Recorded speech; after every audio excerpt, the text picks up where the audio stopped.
Now in this video, I'm going to try my hand at making a date wine. Hi, I'm Charles, and welcome to DIY Fermentation, your site for doing fermentation on a shoestring budget. Now to make this date wine, I'm going to be using the following: between 3 to 4 pounds of dates, roughly 3 cups of sugar. This time around, I'm going to be using a Red Star Premier Rouge wine yeast. You can use whatever you got, but I'm going to try for a lower alcohol tolerance with this yeast of roughly 16%. The juice of 1/2 a lemon, which is going to be acting as our acid blend substitute. I'm going to boil up 1 black tea bag, which is going to act as our tannin substitute. I'm going to be using straining bags. Again, if you don't have them, don't worry about it. It's personal choice. I'm going to be using about 1 gallon of water. We are going to need something to do primary fermentation in, preferably something with a wide mouth opening.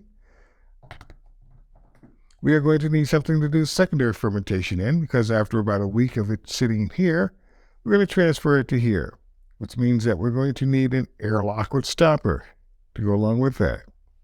And before everything else has been started, we're going to be using, in my case, Star Sands, which is my current sanitizer of choice, to make sure that everything is going to start out with a clean environment before we press on. And that's what I'm going to be using to make this wine.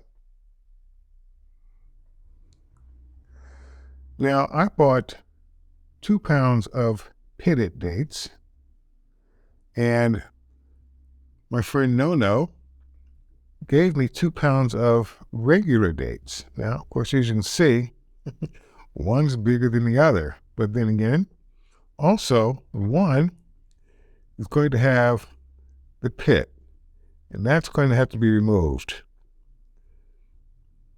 one by one. So we get rid of the pits, and then we chop these up, preferably without losing any fingers. It's a sticky operation, to be sure. And I will do this for the rest of the dates and get them into straining bags, or in my case, straining bags. Yeah, it's going to be kind of a slow process, but that is what I intend to do. All right, now that I finally got those dates chopped up, and I can say this, it was a very sticky affair. And in case anybody thinks that there's a quicker way of doing it, I can assure you, this did not work. All right, so it's pretty much a hand job there. Now then, what we want to do is we want to pour off a little bit of our water. This is filtered water, by the way. We pour off a little bit of our water, getting as much of it in the pan as possible to start our tannin substitute, which is what our tea bag is for. And as for the rest of the water, we're going to go ahead and pour that in our pot. And we want to bring this up to a boil.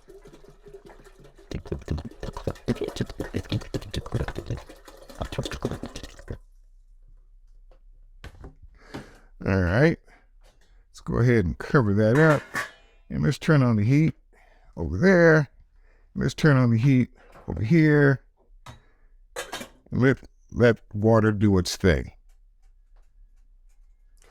All right, now that our water has come to a nice good rolling boil, and on our tea bag side of the equation, that's done its thing, we're going to go ahead and turn off the heat on both of these, and we're going to go ahead and add our chopped up, minced up dates to our water. The reason why we're using boiling water is, of course, to kill off any wild yeast that might have been on the dates, and to some degree kill off some of the bacteria that might be on there as well. We don't really want to cook the dates. We just want to try and do a bit of a sterilization as possible. Now, if you don't want to use boiling water, of course, you can use Camden tablets. But since we don't use Camden tablets on this channel anymore, this is my preferred way of getting around that. So what we need to do now is to let everything come down to near room temperature before moving on to our next step, which is adding the sugar. All right, well, our mixture is still, it's hot, but it's not like, steaming hot. We're going to go ahead and add our 3 cups of sugar. Seems to be a good time to do it.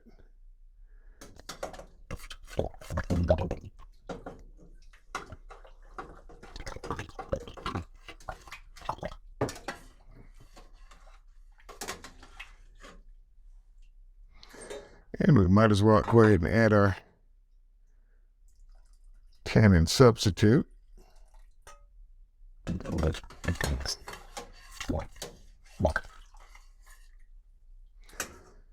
And go ahead and let it come down to room temperature.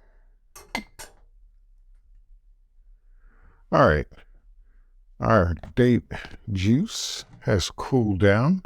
Next thing we need to do is that we need to get it from here into our fermenter. And it's always an interesting thing. My hands have been cleaned using Star San, which is my current sanitizer of choice. And so has my fermenter. So I guess I'll start by putting in the bags.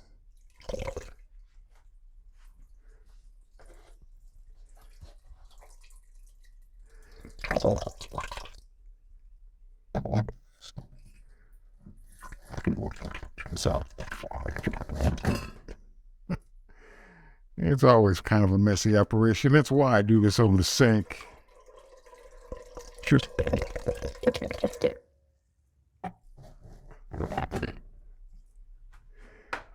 And let's see if I'm going to get lucky enough this time to be able to pour all this in.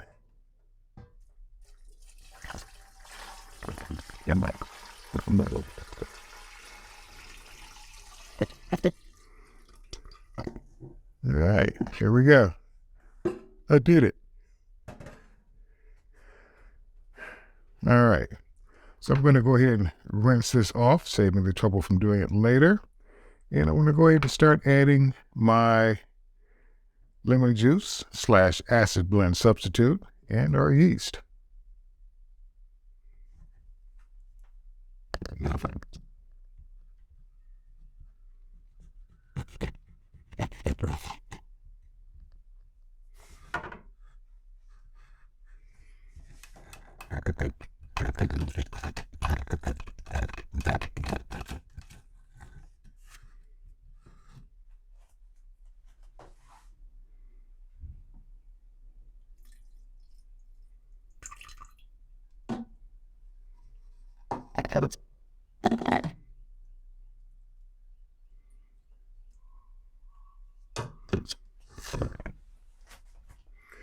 All right, now it's in there. I'm going to give it a good little swirl.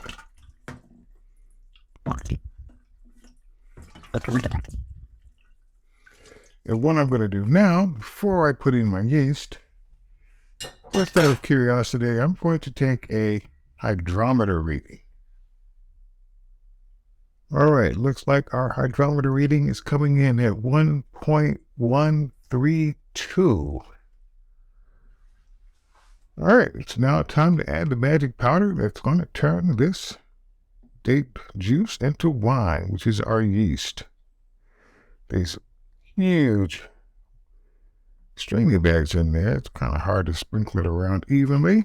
Most of it's sitting on top of the bag, so we're going to go ahead and kind of get that incorporated just a little bit. I mean, you don't really need to stir it vigorously, but in case you didn't catch it, it doesn't hurt at this stage to aerate your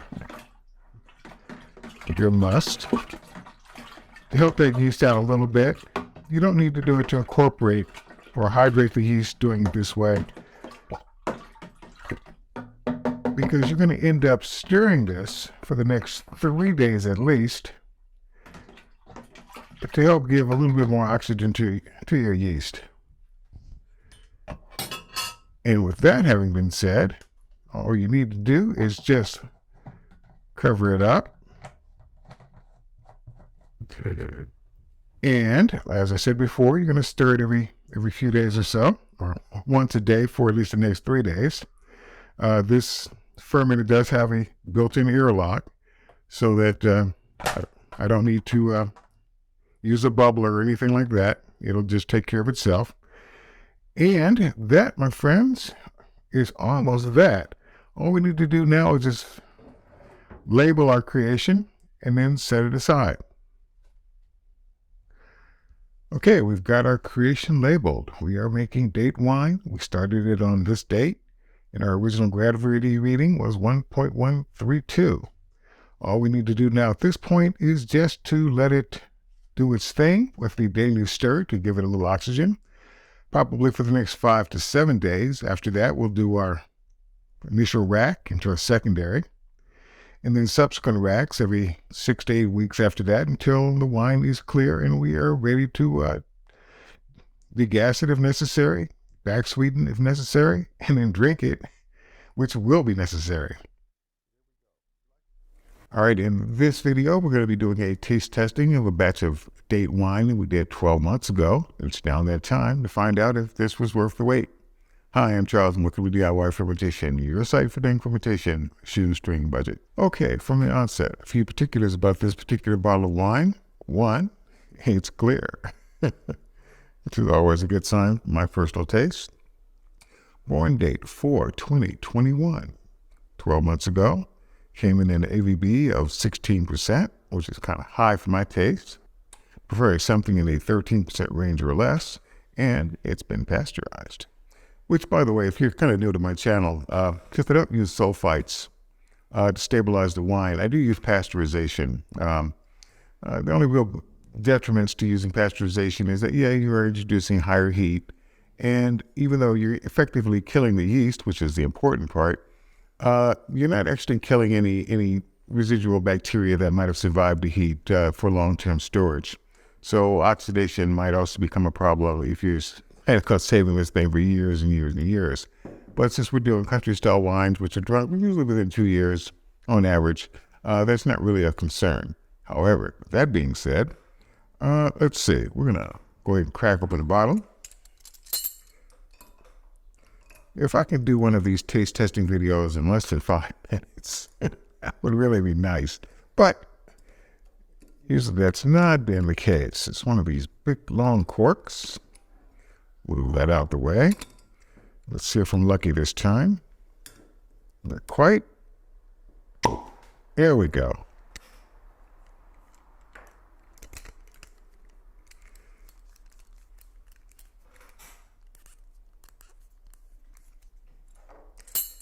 All right.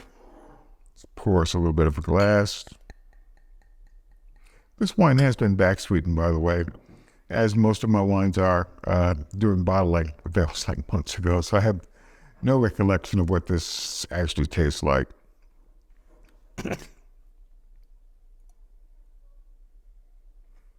Yeah, that 60% alcohol is up front and center on this one.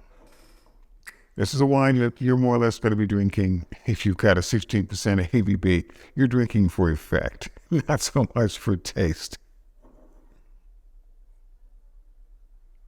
Yep. Well, let's see.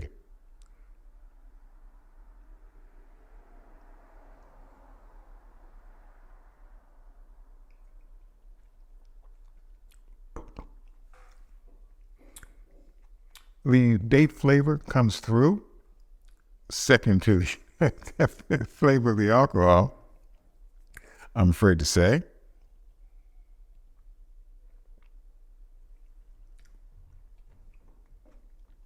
I back sweetened it fairly nicely for my taste. In terms of acidity, which has always been my initial problem while I'm learning how to adjust the balances for acidity. Usually they end up going down. I would have to say,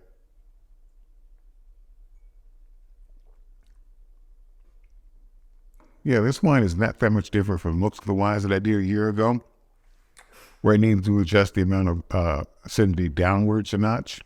So depending on how much, and I use lemon juice as my citric acid blend substitute. Whatever I use, I probably end up cutting that by half. I think by this time I was down to half a lemon squeezed. I would probably reduce that to about a quarter of a lemon. That should be just about right.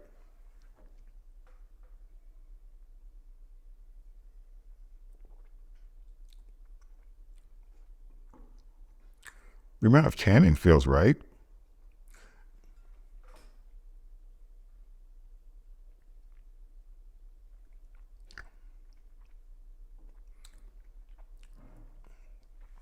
Even though there's a bit of dryness at the back end, it's not harsh. It's actually fairly smooth at 12 months. Yeah, it's actually fairly smooth. If I want to keep this in a short video, I'll just simply say that unlike my previous video on that coffee, this is one that I can see myself making again. Probably with a little bit less alcohol next time, but I can see myself as making this one again. Pour myself a small bottle because I've got things to do later on.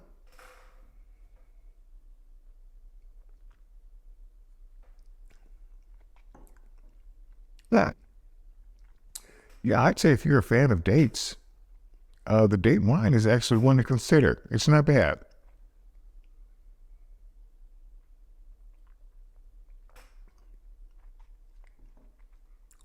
Yeah, it's not bad at all. I will give this one a thumbs up in terms of the wines that I make. Probably could see myself making this one again. Might be a while because I have other projects to involve myself in, but no, keeping you as a short video, the date wine, 12 months in, definitely a thumbs up. It's not one of my favorites, kind of thumbs up, but it kind of ranks up there to the point where if I'm looking for something a little bit different than my usual wines and maids, then I can do a blind grab of this particular bottle and not feel bad about it. Okay. So there we go. If you like what you see here, please click on the subscribe and notify buttons so I can continue doing more of these videos. And until the next video, I'll see you again.